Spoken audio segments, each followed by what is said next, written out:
ചില സമ്മാനങ്ങൾ ഒരിക്കലും നഷ്ടപ്പെടുന്നില്ല. അവ കൈകളിൽ നിന്ന് അപ്രത്യക്ഷമാകാം. കാലം അവയെ മായ്ച്ചുകളയാം. പക്ഷേ അവയിൽ ഒളിഞ്ഞിരിക്കുന്ന സ്നേഹം നിലനിൽക്കും. ഒരു മനുഷ്യൻ തന്റെ ബാല്യത്തിലെ ഒരു ദിവസം ഓർക്കുന്നു. വീട്ടിൽ ഭക്ഷണം ഒന്നുമില്ലായിരുന്നു. അയൽവാസിയായ ഒരു സ്ത്രീ, അവൾക്കും വളരെ കുറവേ ഉണ്ടായിരുന്നുള്ളൂ, തന്റെ വീട്ടിലെ അവസാന പിടി അരി അവരുമായി പങ്കുവച്ചു. ആ അരി അടുത്ത ദിവസം തീർന്നുപോയി. എന്നാൽ ആ സ്നേഹം തീർന്നില്ല. വർഷങ്ങൾക്കുശേഷം അയാൾക്ക് ഓർമ്മയുണ്ടായിരുന്നത് അരിയുടെ അളവല്ല, ആ സ്ത്രീയുടെ മുഖമായിരുന്നു. കാരണം സ്നേഹം അങ്ങനെ തന്നെയാണ്. നൽകിയ വസ്തു മറന്നുപോകാം, പക്ഷേ സ്നേഹം മറക്കപ്പെടുകയില്ല. 1934 ഗാന്ധിജി കേരളത്തിലെത്തിയപ്പോൾ കൗമുദി എന്ന യുവതി ജനക്കൂട്ടത്തിനിടയിൽ നിന്ന് മുന്നോട്ട് വന്നു.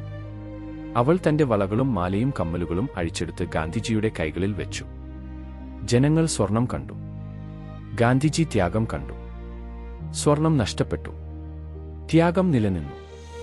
വർഷങ്ങൾക്കുശേഷം കേരളത്തിലെ പ്രളയകാലത്ത് സുബൈദ എന്ന ഒരു സ്ത്രീ തന്റെ 2 ആടുകൾ വിറ്റ് ആ പണം ദുരിതബാധിതർക്കായി നൽകി. ആ ആടുകൾ വെറും സമ്പത്തായിരുന്നില്ല, അവളുടെ സുരക്ഷയായിരുന്നു, അവളുടെ പ്രതീക്ഷയായിരുന്നു. എങ്കിലും അവൾ അവയെ വിട്ടുകൊടുത്തു. ചില സമ്മാനങ്ങൾ അങ്ങനെയാണ്.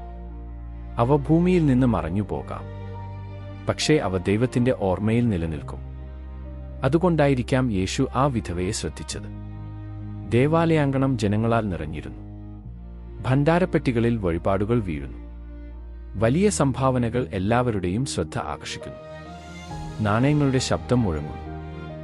ആളുകൾ തിരിഞ്ഞു നോക്കുന്നു. അപ്പോൾ ഒരു വിധവ എത്തുന്നു. അവൾക്ക് പേരില്ല, പ്രശസ്തിയില്ല, സ്ഥാനമില്ല. അവളെ ശ്രദ്ധിച്ച കണ്ണുകളൊന്നുമില്ല. കൈവശമുള്ളത് 2 ചെറിയ ചെമ്പ് നാണയങ്ങൾ മാത്രം. അവൾ അവയെ കയ്യിൽ പിടിച്ചു നിൽക്കുന്നു. ആ നിമിഷം അവൾ എന്താണ് ചിന്തിച്ചിരുന്നത്? നാളത്തെ ഭക്ഷണത്തെക്കുറിച്ച് അവൾ ആശങ്കപ്പെട്ടിരുന്നോ? നാണയങ്ങൾ വിടുന്നതിന് മുമ്പ് ഒരു നിമിഷമെങ്കിലും അവൾ മടിച്ചോ? അവളുടെ ഹൃദയത്തിൽ ഭയമായിരുന്നു, അല്ലെങ്കിൽ സമാധാനമോ? നമുക്കറിയില്ല. മർക്കോസ് അതൊന്നും പറയുന്നില്ല. അവൻ പറയുന്നത് ഒറ്റ കാര്യം മാത്രം. യേശു അവളെ നോക്കിക്കൊണ്ടിരുന്നു. പണത്തെ അല്ല, ഭണ്ഡാരപ്പെട്ടിയെ അല്ല, ആ സ്ത്രീയെ.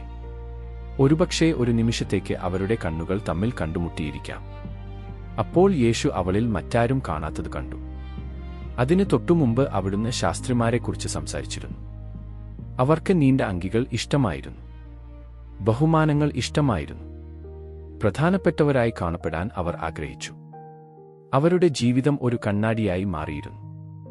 അവർ എവിടെ നോക്കിയാലും സ്വന്തം മുഖം മാത്രമാണ് കണ്ടത്. പക്ഷേ ആ വിധവയുടെ ജീവിതം ഒരു ജനാലയായി മാറി. അവളിലൂടെ ദൈവത്തെ കാണാൻ കഴിഞ്ഞു. ശാസ്ത്രിമാർ ജനങ്ങളോട് ചോദിച്ചു, നിങ്ങൾ എന്നെ കാണുന്നുണ്ടോ?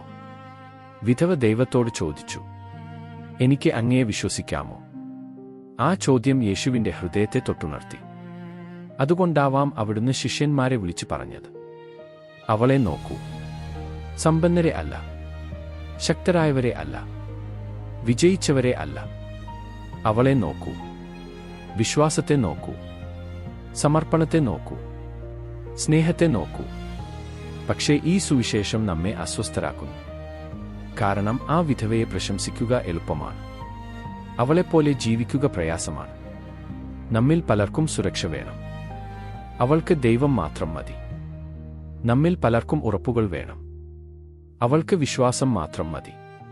നമ്മിൽ പലർക്കും നാളെയെക്കുറിച്ച് അറിയണം, അവൾ തന്റെ നാളെ ദൈവത്തിന്റെ കൈകളിൽ ഏൽപ്പിച്ചു. എന്നാൽ ഈ കഥയുടെ ഏറ്റവും വലിയ രഹസ്യം വിധവയല്ല. യേശു അവളിൽ കണ്ടത് എന്താണെന്നതാണ്. കുറച്ച് ദിവസങ്ങൾക്കുശേഷം അവിടുന്നും പിതാവിന്റെ മുമ്പിൽ നിൽക്കാൻ പോകുകയായിരുന്നു. 2 നാണയങ്ങൾ അർപ്പിക്കാനല്ല, തന്റെ ശരീരം അർപ്പിക്കാൻ, തന്റെ രക്തം അർപ്പിക്കാൻ, തന്റെ അവസാന ശ്വാസം അർപ്പിക്കാൻ, തന്റെ മുഴുവൻ ജീവിതവും അർപ്പിക്കാൻ. വിധവ തന്റെ കൈവശമുണ്ടായിരുന്നതെല്ലാം നൽകി. യേശു തന്റെ അസ്തിത്വം മുഴുവൻ നൽകി. ആ വിധവയിൽ യേശു തന്റെ സ്വന്തം രൂപം കണ്ടിരിക്കാം. സമർപ്പണത്തിന്റെ രൂപം, വിശ്വാസത്തിന്റെ രൂപം, സ്നേഹത്തിന്റെ രൂപം. ഇന്ന് ആ ദേവാലയം ഇല്ല. അതിന്റെ കല്ലുകൾ വീണുകിടക്കുന്നു. ഭണ്ഡാരം ഇല്ലാതായി. ആ 2 നാണയങ്ങളും പൊടിയായി. പക്ഷേ ആ വിധവ ഇന്നും ജീവിക്കുന്നു. 2000 വർഷങ്ങൾ കഴിഞ്ഞിട്ടും അവളെ ലോകം ഓർക്കുന്നു. എന്തുകൊണ്ട്? കാരണം യേശു അവളെ മറന്നില്ല. ലോകം സ്മാരകങ്ങളെ ഓർക്കുന്നു. യേശു സ്നേഹത്തെ ഓർക്കുന്നു.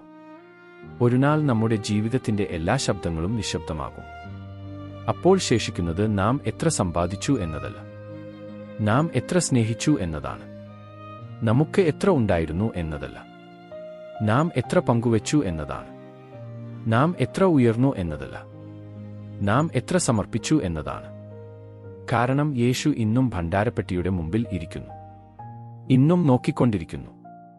ലോകം കാണാതെ പോകുന്നതിനെ ഇന്നും കാണുന്നു. മറഞ്ഞിരിക്കുന്ന ഓരോ വിശ്വാസത്തെയും ഇന്നും തിരിച്ചറിയുന്നു. സ്നേഹത്തോടെ നൽകുന്ന ഓരോ ചെറിയ സമ്മാനത്തെയും ഇന്നും ഓർക്കുന്നു.